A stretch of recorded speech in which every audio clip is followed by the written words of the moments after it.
From the Sky News Centre, this is Paul Murray Live.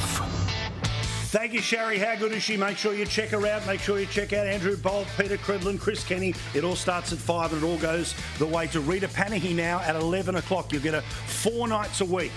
You make sure that groove in the couch is nice and comfy because there's a lot to watch here on Sky News. Now, my intro is like this tonight of stuff that I want to talk about, but I'll do the best with the hour that I've got, including the story of the day. But I guarantee this is the first time that you've heard the story of the day. It's about the future of our country, and the stakes couldn't be higher. It's about the education system, and it's about the ongoing failures of the education system for that next generation. The entire reason we work as hard as we do is to make sure that the generations that come after us will have a better time. The reason people defend this country is so they can have a free nation that the school kids of Australia would be able to inherit. But part of that responsibility of us as parents, grandparents, governments and educators is to make sure that the school system readies future Australians for life as it will be. But as we have shown you relentlessly at the start of the show, not just a little mention somewhere before we go because it was a thing that was around today, at the start of the damn show, at the start of the week, we have talked about the problems in our education system, including, remember how we've hit the worst standards in education over the past 15 years.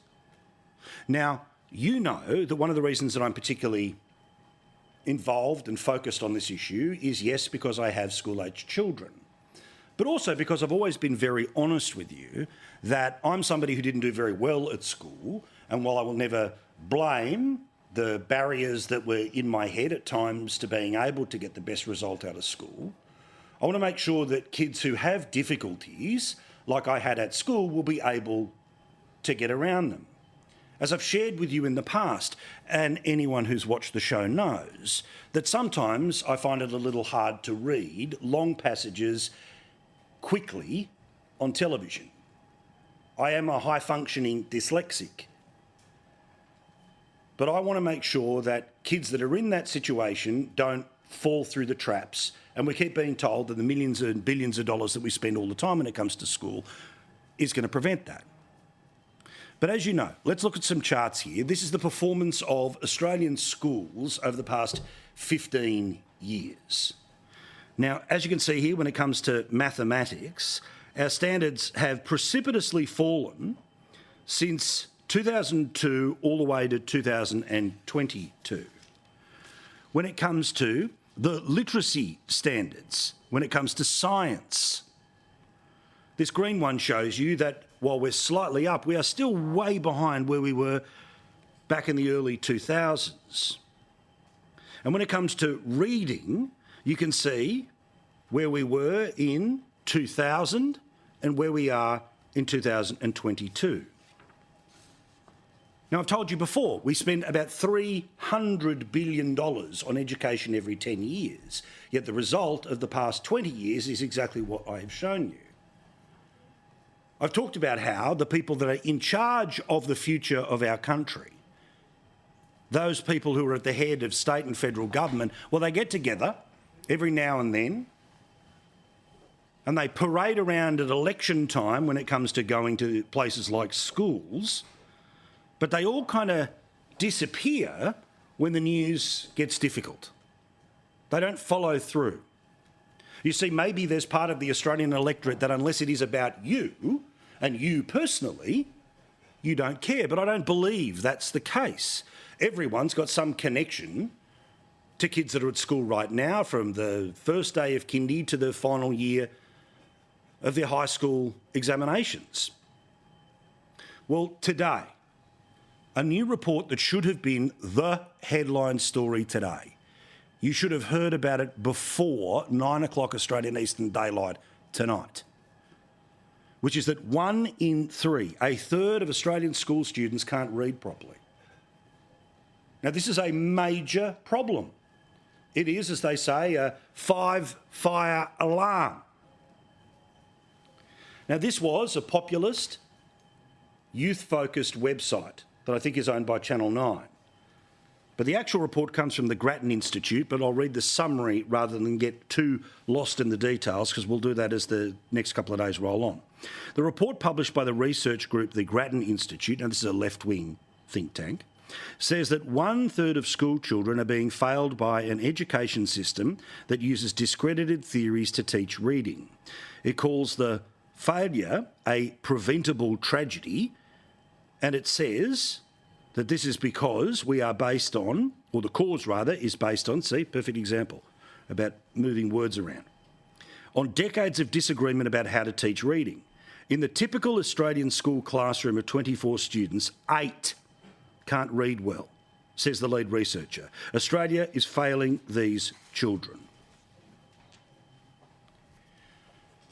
Now, there is slightly a bit of good news compared to where we were when those 20-year tables came out, which is that the 6 p.m. news, which still an extreme number of Australians get their main source of information from. I'm glad that you're here in the front row watching us, watching all the other shows, going to skynews.com.au.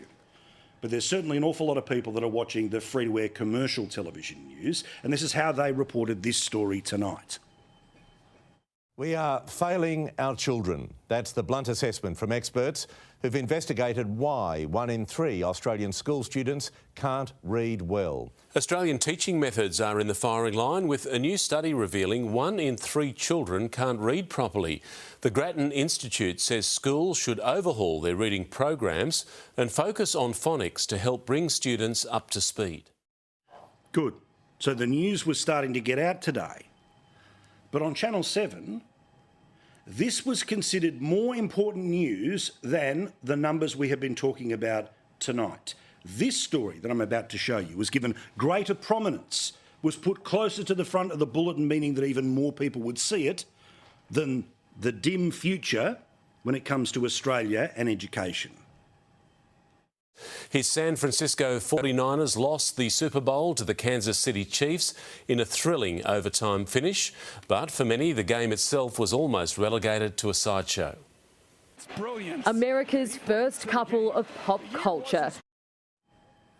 Now, did I watch the Super Bowl? You betcha. Did I love every little minute of it? Do I congratulate the Kansas City Chiefs? You betcha. Do I think Patrick Mahomes is second only to Tom Brady? Yes. Do I understand the power of Taylor Swift, particularly as she's about to sell out around the country? Yes. But do I recognise that a more important story for the country is that a huge proportion of our kids can't read? No question in question time. No discussion in the all-day, everyday conversations that sit around Australian politics. No premiers being asked questions about this today. The only thing I could find was a less than 10-second clip that was on the Channel 10 news tonight of the Education Minister, and he's basically saying throw more money at the problem. But no urgency, no demand for accountability, no ideas about how to save a generation. Instead, it's a really bad problem, but it's not as interesting a story as Taylor Swift and her boyfriend and a football game in the United States, as important as that game may be. It ain't as important as this. But there was one Premier who was talking education today, and that is the Western Australian Premier. But was he talking about the falling literacy, numeracy, scientific standards? No. Instead, the focus of his government, with his supermajority where they can do no wrong in the West Australian Parliament, is they are now talking about what your kid can have in their lunchbox.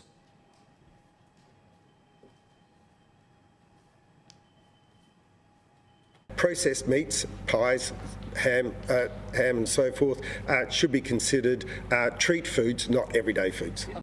For God's sake. Really?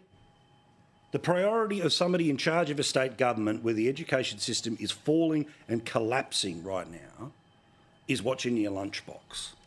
Now, do I understand the idea of good food in and better mental results out? Sure. But let's get them reading before we start worrying too much about what is in their lunchbox. We'll talk about this in some detail tonight. Great show. Looking forward to this conversation where we're going to have, of course, none other than Bronwyn Bishop's here. We're also going to have James Morrow, Nicholas Rees. It'll be a good debate, and we will have it here because this story matters. Now, to the Queensland Premier, giggling Stephen Miles. Now, he is a joke, and he, of course, found youth crime to be the joke last week that many people, quite rightly, commented upon as he was giggling at the press club in Queensland. Well, as you know, he also was somebody who used to be the bother boy for the previous Premier, Anastasia Palaszczuk. He has been rewarded with the premiership because he was the head kicker of the former government. And he decided to tear up on social media, much for the amusement of all of the Karens at home, a demand that the Queensland government pay, like every other state government pay, New South Wales for the number of its citizens that ended up in hotel quarantine when we were in the madness of 2020 and 2021. Well, I'm pleased to say that Daniel Mookie, who is the Treasurer of New South Wales and also a Labor man, is following the money because, as you may have heard by now, he's actually asked Queensland to pay up. The total amount we're talking here, by the way, $105 million. So not a small amount of money, and as the Telegraph puts it today, the Sunshine State still owes New South Wales $105 million to cover the costs of its residents undertaking hotel quarantine. $105 million that Queensland owes New South Wales taxpayers would be enough to pay 200 much-needed nurses, or, in the funnier way, the money would be able to buy almost 2 million slabs of Tooheys New and cover the 2023 Blues captain, James Tedesco, formerly a Tiger, I know it still hurts, his salary for the next 95 years. But the Queensland Treasurer says that they don't have to pay the money because there's no signed piece of paper. Well, there are plenty of people that have been around National Cabinet who know that this was agreed to.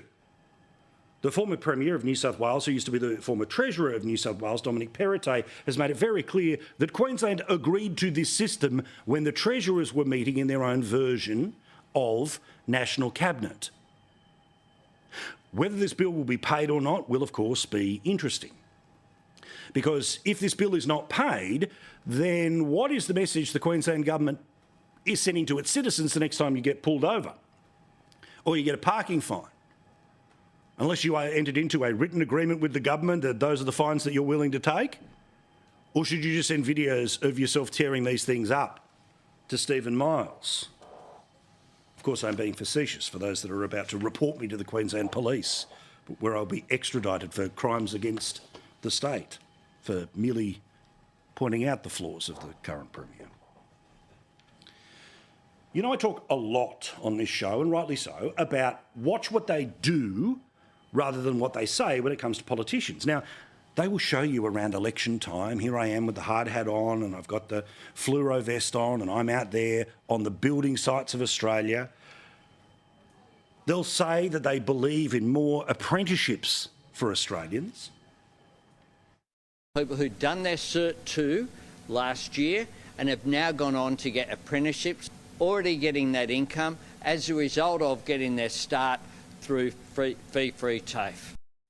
But guess what? The reality of the number of people that have taken on apprenticeships in the first little while of the Albanese government, down. So despite what they say, despite what they pass, despite what they talk up, again, via the Australian newspaper today, apprentice and trainee places are plunging as the skills war erupts. See, I'm self-conscious about reading because I've highlighted my problems with reading, so I apologise for being a little bumpy tonight. Apprentice and trainee numbers plunged more than 50,000 in Anthony Albanese's first year in office as the government backed its fee-free TAFE program to upskill workers under a wider strategy focused on boosting new entrants and completions. Here's the data. Remember, we're about data, not just diatribe. The National Centre for Vocational Education and Research figures reveal that there were 429,000 apprenticeships and trainees at the end of June 2022. That is now down to 377,000 12 months later. Now, when asked about this today, what do you think the government said? Yep, I already gave the punchline away. They're blaming the opposition. Brendan O'Connor, the relevant minister in this area, oh, well, it's all to do with COVID and Scott Morrison and the previous government. Hang on, weren't you the government that was telling us that you were going to surge the number of people that are going to TAFE? Instead, the number that are going currently, going backwards and at a rate of knots. Now, let's jump in the Wayback Time machine, where I'm going to go back the past couple of weeks, where you may well have noticed there has been too much discussion in the Australian media about who can and can't wear a G-string on the beaches of the Gold Coast. Now, this is a perfect made-for-television story. Why? Because you get to see a lot of backsides on television, right? It's a cheeky way of sourcing up the news. I get it. And this story, of course, is one that pits one old bloke against the extreme majority of people who don't have a problem. But, of course, the reality of all of this was that it was never going to be banned. But we got protests anyway. And understandably, people saying it was their right to bear what they want, where they want, when they want. Because in Australia, no one tells us to cover up. First of all, absolutely ridiculous that we're even debating this right now. It's about freedom of speech. Now, of course, no one is debating it. They found one bloke and then that got a story going for a couple of weeks, and this is where the energy of the media went because, as I say, a chance to show attractive people in swimwear, right? A nice little reward for the people watching TV news, that at least it's not some boring bloke in a suit or a fat guy with a beard who's talking about numbers all day at you. But while this story has been soaking up so much attention in the past couple of weeks, where quite reasonably people are saying, sorry, it's Australia, you don't tell me what to wear, you definitely don't tell me to cover up. There's another story that's been happening for the past 4 years where that's the exact issue. Now, there is an Islamic group that is based in Sydney but has lots of properties and community centres. It's education focused and it's been around for decades. This group often organise events for their members, and they decided to have one specifically at a place called Jamberoo Recreation Park. Now, Jamberoo Recreation Park is on the south coast of Sydney. It's got about 18 different rides, and there's all sorts of fun that you can have there, but particularly people are down to their togs because there's lots of fun things to do when it comes to water. Fine, cool. What's the news here, Paul? Well, the event from the organisation that is based in Sydney, and there's nothing wrong with the organisation, but they have, for the past 4 years, had a thing called the Brothers' Day Out, a male-only event for their members. Now, the first I learnt about this was in some reporting that was around last week, where there were claims that female staff had been harassed at the Islamic-only event. However, the organisation came out and made it very clear that it is a sin, in their view, to attack any woman. And it's pretty obvious here that even in the original article, the boys were apparently well behaved. It was a small group of boys who were disrespectful. That's not what I want to talk about right now. What I want to talk about right now is deeper in the story. Female staff were directed to wear long sleeves and tights under their normal yellow and red uniforms, which included shorts, after an initial request that no women work on the day. However, it was reported that all staff, both men and women, wore tights and long sleeves for the booking. Jamberoo management says for the private booking this Monday, all ride and attraction operators confirmed for roster were required to wear sun-safe clothing, regardless of sex. Now, I don't quite remember what the weather was on this particular day, but geez, isn't it convenient that the people who are running a male-only event, who firstly were being told by Jamberoo management apparently that women didn't attend the event, i.e. working, that they just happened to go sun-safe clothing on that day. And it has been the case for previous bookings. This clothing was helpfully provided by the booking manager. So we have a real-life example of the women who work at this amusement park being told not to come to work because a religious group was hiring the venue and it was male only. Yet, did you hear that angle from anyone in the media until right now? Well, it's located somewhere in the article, that I just spoke about, but did you see any of that compared to the coverage that we got when it comes to bare backsides on the Gold Coast? The answer is no. Tumbleweeds everywhere. Now, let's be very clear.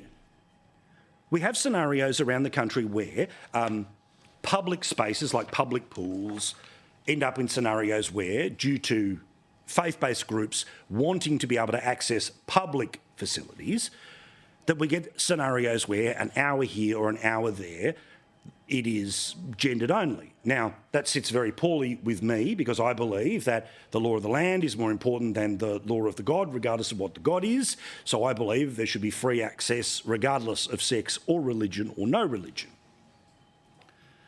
But what does it say about a private company? That in a private company you can tell women, according to that story, and that's my sole source of the information, not to come to work on a day because whoever is hiring the park might find it offensive in relation to their religion. How is this allowable by law? Now, let's flip this. Let's imagine that it was arch-conservative Christians who made the same request to suggest if there's any gay people working today, could they please not turn up? What would the reaction be? It would quite rightly be outrageous. There would be aggro, as there should be in relation to this. So, while the media was covering a story that was not happening, no one is banning G-strings on the Gold Coast. Yet for the best part of 2 weeks, they talked about it. This story, nothing to be seen. That's a problem. It's a problem that it took too long for me to start to talk about it here, but at least we're having that conversation. Again, part of the debate in a couple of minutes' time. Now, a couple of things to get to from the United States, particularly in and around Joe Biden here. But before, I want to talk about COVID for a moment or two here, because again, we're about data, and then, yes, we'll fire in the opinion, and the hate watchers that'll say, well, you know, the data's skewed. We'll have a look at this. How many times did we get told during 2020 and 2021 that essentially the former federal government was not taking care of people because of the number of people whom were dying with COVID-19, particularly in aged care settings? I sat through 10 years of a coalition government that dragged its feet when any type of problem came up. I watched them do nothing while people died in aged care during COVID. We've had almost 800 deaths in aged care just this year alone. Hundreds of deaths, COVID deaths in aged care facilities. Well, guess what? As you know, there has been quite an increase in the number of people who have been dying with COVID-19 in aged care facilities. Yet because it's not linked to the politics of COVID that was there a couple of years ago, and because this is all other people's families, you don't seem to have the same reaction as when people were all locked down and the politics of Karen was playing out nightly on our televisions. Deaths are spiking in aged care, double, according to this scenario here, which has been reported by the Australian newspaper. Now, according to the Department of Health's weekly COVID-19 snapshot of residential aged care, 131 people died in January compared to 59 deaths in October. Weekly figures have been high across the summer period. Now remember, COVID is supposedly, obviously, something which is going to be able to have waves more so during the colder months, as we remember during lockdown, but the deaths are happening in the warmer months as people are moving around more freely. 131 people died in January, 59 died in October. The weekly figures have been high across the summer period, with 104 deaths in November, 88 fatalities in December. Monthly deaths are at their highest peak since June last year, when there was a surge during a winter wave.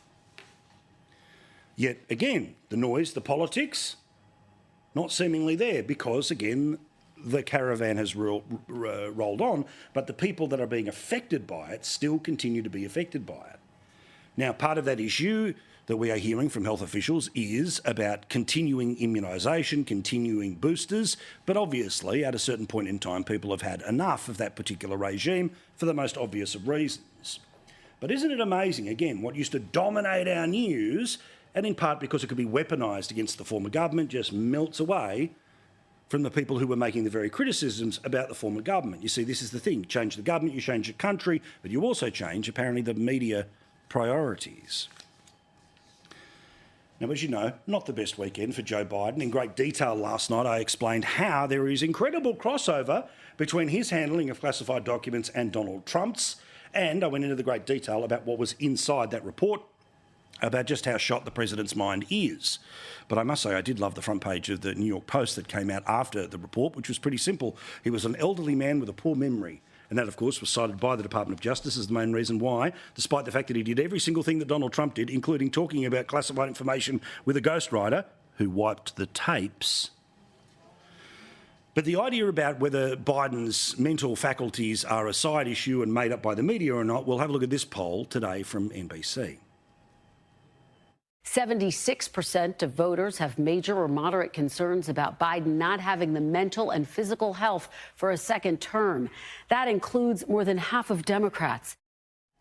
Now, again, let's charge Joe Biden by his own standards. My colleague Chris Kenny, again, 5 o'clock, make sure you check this out. He found this statement that was made when he was running for president the third time, but the time when he won.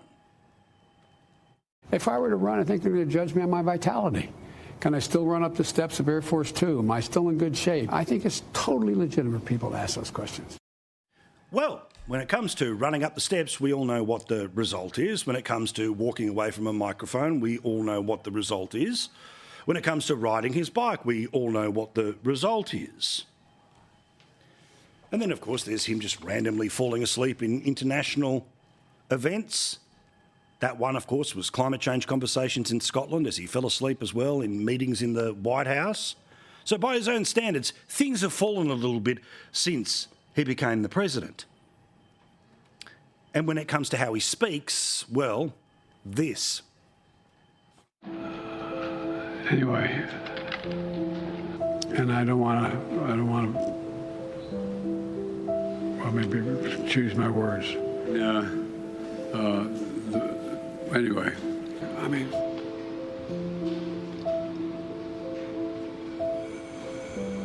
Putin's kleptocracy, yeah.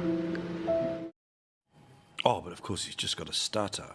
But what about this? In the absurdity of the way American media works, the lady who used to work for the president as his spokesperson in the White House, now is a completely independent member of the media working on NBC. And this was her take about the very bad weekend of Joe Biden. If you're sitting in the White House and on the campaign right now, you're absolutely banging your head against the wall at the way that the Thursday report has been covered, given all of the things that have happened this week, including, and I know you asked Chris Christie about this, the fact that Donald Trump yesterday suggested that Vladimir Putin should have free rein in attacking NATO allies. Yeah. And what do we see when we wake up this morning? Wall-to-wall coverage of whether a guy who's 4 years older than his opponent is too old to be president. Quick tip, by the way, I would be banging your head against anything in the White House because obviously there's not enough brain cells in the Oval Office. Quick break, back with more. We'll get to that debate and there'll be plenty of it tonight. We're going to fire up, lots of data, lots to get to, and lots of very passionate opinions. I'm so glad you're here watching Paul Murray Live.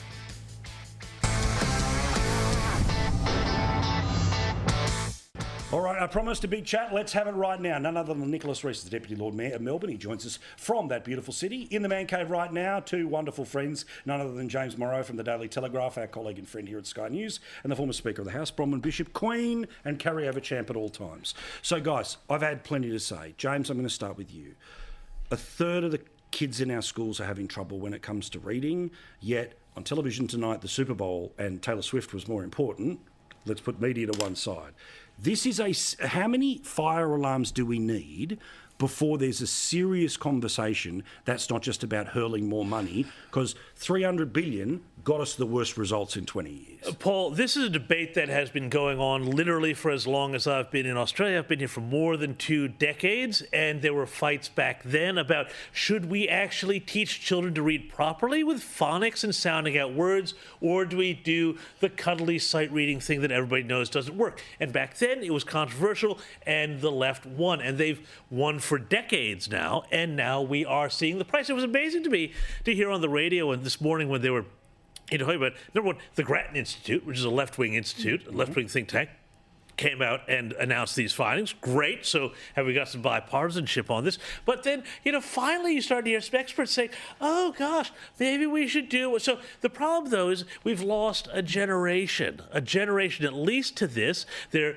functionally illiterate. They can't read. They can't be engaged citizens. They, not sound like an old guy, but they spend all their time just looking at pictures and reels on their phone. And it's, this is not a recipe for a happy, healthy, productive society, Paul. Well, it is frightening, Bronwyn, because for obvious reasons we always want the next mob to be smarter than we were because they'll take the joint in a better direction. But we all know that the education system very heavily laced with a lot of things that weren't about our education, which is about turning them into the good little activists who at a moment's notice turn up in the right places and vote the right way. But still, how do we fix this? And how do we actually deal with the urgency of this? Because I feel no sense of urgency when we get this data. None at all. Well, you're quite right. It did start years and years ago, the argument between phonics, which is how I learned to read, and this whole language thing. Well, although there's a recognition and phonics has been creeping back in, you've got a legion of teachers who've been taught to teach the other way. Are they going to retrain? Good question. But I think, and I've said this before, I think what we have to do is return to having teachers' colleges. Not these wacko, worthless degrees that you get into from the university stream, but reinstate dedicated teachers' colleges where you actually learn to teach and how you learn to discipline a class, how you deal with the unruly, as well as learning how to teach. Because unless you've got calm in your classroom, then you're not going to be able to impart wisdom or learning. This is the thing. I mean, the OECD has pointed out that discipline in Australian schools is one of the reasons why we are falling as far as we currently are. Now, again, Nicholas, it's Team Red and Team Blue are in complete unison here, which is, for goodness sake, can somebody take care of the kids? But we have done it a certain way, which is just to pump more and more cash, right? All sides have agreed to that for $300 billion, and the results are worse, okay? So at some point, we need to recognise that we've got a problem. And I've got to say that if the statistics were about, pick any other favourite topic that people like to talk about, and they were precipitously worse over 20 years, there'd be calls for a lot more action than the tumbleweeds we heard today. Yeah, I agree with you, Paul. I think this was a landmark report today. It's a call for urgent action. Jordana Hunter at the Grattan Institute has done an extraordinary piece of work here. The depth of the analysis is remarkable, and she's called it out. She's looked at the evidence and she's found, close to a third of schools are still teaching discredited methods for teaching kids the most important of skills, how to read. And so we've got to say the reading wars are over. And look, I agree with much of what James has said, but I really think we need to work past left and right or disciplining of kids and just look at what the scientific evidence tells us about how kids best learned to read.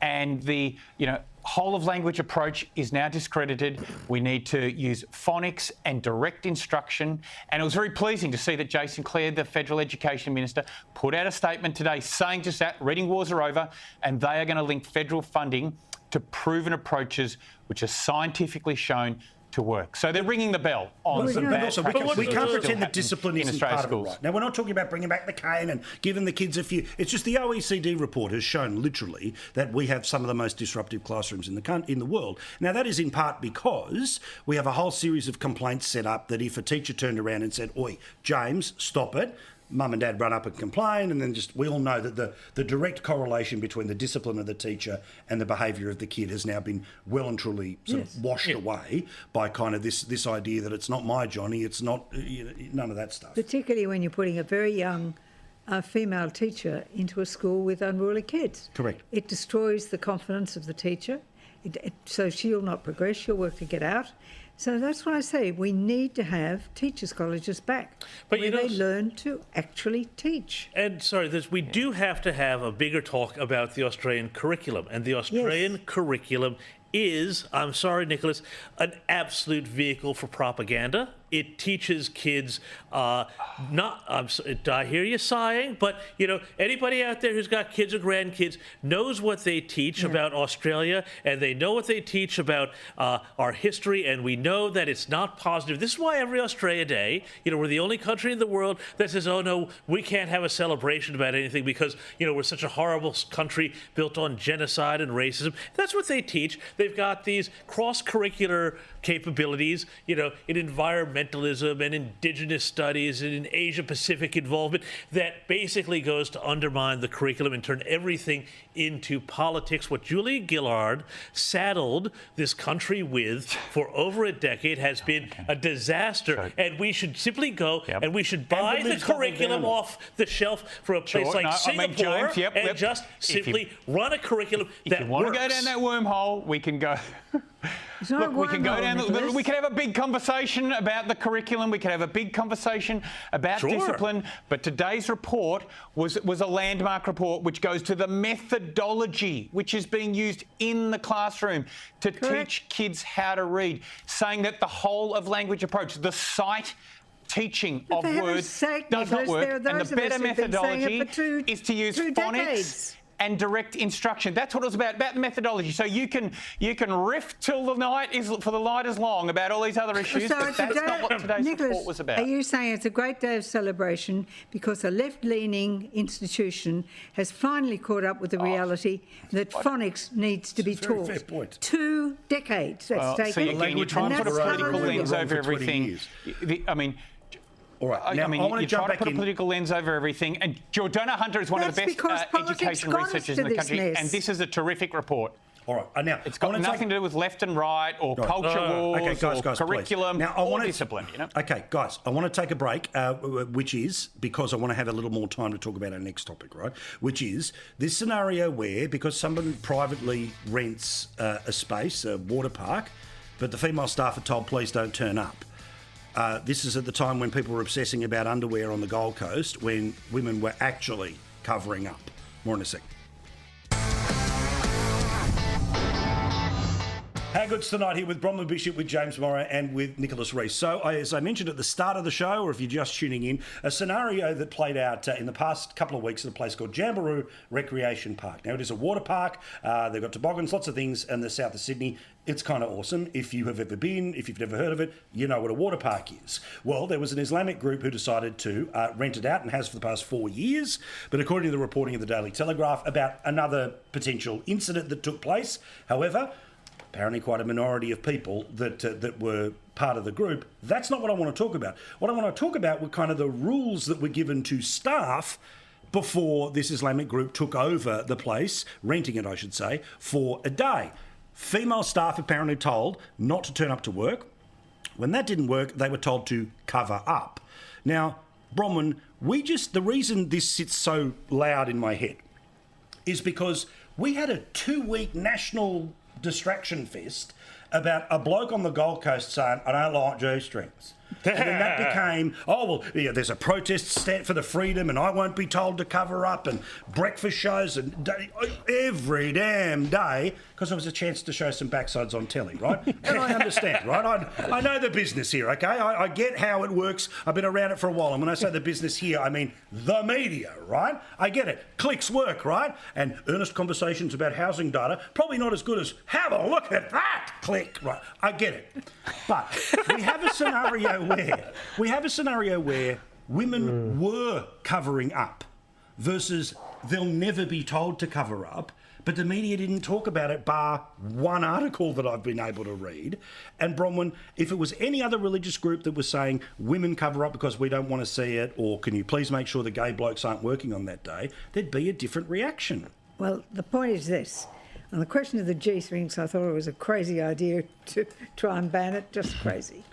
But on this issue, it made me very angry. Correct. It made me very angry that somebody else's cultural, religious identity was denying the freedom that an Australian woman has. Correct. She is free to dress as she wishes in accordance with her employment. And to go to work. And she had a uniform to wear, and these people, males, were saying she had to cover up because she was a woman and offensive. How dare that be a condition of hiring that park? Correct. How dare it be? That should never be allowed to happen again. When you come to this country, there are certain things you have to accept, and that is that men and women are equal, and that women have equal rights with men, and men are not to abuse or dominate or push women down. Mm-hmm. That is the first and foremost rule. And to have this and to have it treated as if it wasn't important made me very, very angry indeed. Again, I mean, Nicholas, this is what got me going, right? Like fellow Gen Xers, right? You know, you do you, everyone's equal, no race, no sex, no class. Like, we get all of that, right? And I understand that for certain people, they have certain religious beliefs, whatever. But I live in a country where the laws of the land is more important than the religion of your heart, whatever that religion happens to be, all right? So how do you feel about a scenario where this organisation, according to this report, told women not to come to work that day, and even when they did? By the way, the uniforms that they wear, they're basically what you would see at an Australian beach, right? A red pair of shorts and a yellow shirt. That's it, right? Oh, goodness me, look at all those knees, all right? So what do you think about this? Because, again, we just had a 2-week Barney about backsides on the GC. Could we talk about this because this actually is women covering up? Yeah, I mean, look, I think we all agree that sexist and vile behaviour, whatever form it takes, is unacceptable, whether it's Brother's Day Out, Sister's Day Out, whatever the religion, never acceptable. You're now going to the debate around women being asked not to turn up to work, and secondly, what they're being required to wear.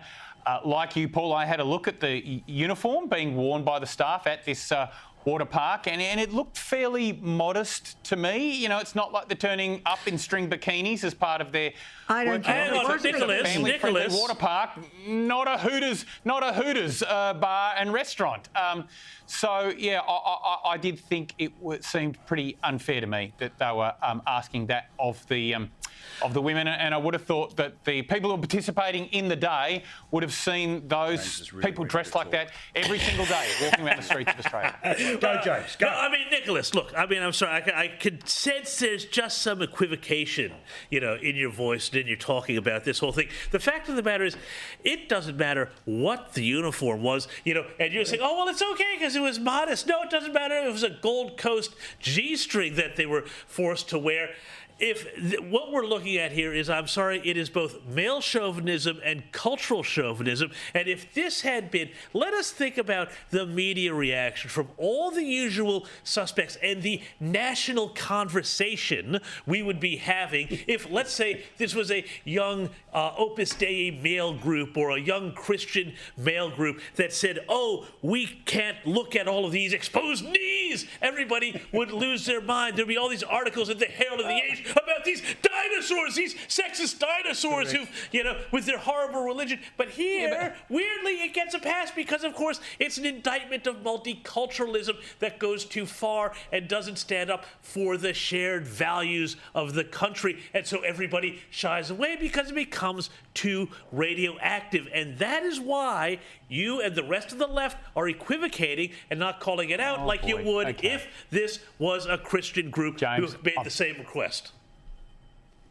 I've called it out pretty clearly, I would have thought. But no, even you would surely acknowledge that sometimes in these debates, you do get into grey areas. I think most Australians, we do try to be accommodating and understanding of other people's cultural beliefs. No, Let we me don't. give you an example. Go. Let me give you an example, do not James. Tolerate the intolerable. I want to hear his stunning example and then let me run my example past What's the James. example? Come on, James, you know, when dig I'm up. So I do a lot of citizenship ceremonies at Melbourne Town Hall there, and when I'm shaking hundreds and hundreds of people's hands after they've become a new Australian citizen, sometimes women from certain cultural backgrounds say please, and they don't wish to shake my hand because in their culture, that's not something that women do. Now, I don't thrust my hand out and force them to shake my hand and say, "You're an Australian now, you must shake my hand," I just respectfully say, "That's." Did they say we want a female deputy mayor to do the citizenship? And a plant for you, and a flag. Get about your business. Have a great time as a new Australian. I don't try to force my let Bronwyn finish this one off. Let me give you the reverse of just what you've said. I've been at international conferences where I'm an equal delegate to any male delegate at those international conferences. And I have had Islamic men refuse to shake my hand because I am regarded as unclean. Not good. And I voice my objection to it. And to have that occur in my country is just totally unacceptable. You said it wasn't nice. It is unacceptable, Nicholas, and it has to be overtly rejected. We cannot have it happen that it's acceptable for women to be put down because somehow to show a knee or any other part of themselves is an offence to someone who has come to this country and wants to impose a different standard. It is not on. And like Halali used to say that women, Australian women, were cat meat or whatever he used to say. Uncovered meat. Uncovered meat. We stood up against that, and he was forced to stop saying those sorts of things. It was gross. But but it's coming back. As he's telling a woman she can't go to work because of who you've let the facility out to. We simply have to say it is not on in this country. All right. And that has to come from leadership. I need 30 seconds from each of you about the path forward for Joe Biden. James, it seems fairly obvious that the Democrats would want to drop him, but I can show you a poll that says if there's one Democrat who can beat Trump, it's Biden. Yeah, well, they've got to do something about this because nobody wants him. What we're seeing here, though, is the Democrats doubling down completely and saying, oh, no, we're going to go, and there's nothing wrong. Now, of course, this is ridiculous. We saw the performance on Friday, our time. They're going to, I think, have to swap him out, and they're going to swap him out for a female governor. I think somebody like a Gretchen Whitmer, I think is going to be what will get him, the normal kind of candidate who will get suburban women where they need to beat Trump. I think that's going to have to be the calculus. But for the moment, he seems to be digging in. I think Jill is digging in hard on this. But you can only imagine the scenes behind the scenes when everybody in the White House would have said, Mr. President, just put out a two-line statement about this thing. And he said, no, we're going to get the press corps in and we're going to have this thing. And it turned into a disaster. Yeah, I mean, Nicholas, this is the guy that you want to win. You'll talk to his achievements and all the rest of it. But this is a guy who's reapplying for a job for the next 4 years. And we know that a young bloke like Barack Obama went in with, dark hair and came out with grey hair. Imagine what's happening to this bloke. Yeah, look, it hasn't been a great week for Joe Biden, has it? I mean, he called a press conference to refute a government report saying he was mentally frail, and then he proved that by confusing the president of Egypt with the president of Mexico. Would you flush him? Would you get rid of him? I'm worried. Having said that, I do think your selection of videos earlier was quite cruel, Paul, and I could hear sort of mood music or something playing over the top of it as if it was trying to exaggerate the point you were trying to make. Let's remember, Joe Biden has always had speech challenges.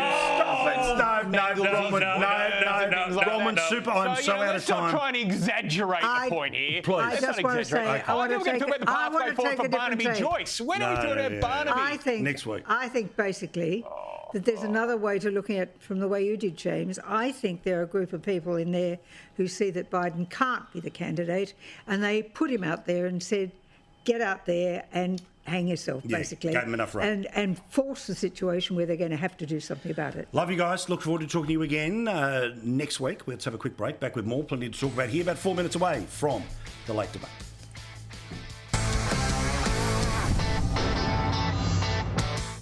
The only person that is happier than Mahomes, than Kelsey, or even Taylor Swift about the KC, the Kansas City Chiefs, winning the Super Bowl, Liz Storer. Stand by. Here is the Late Debate.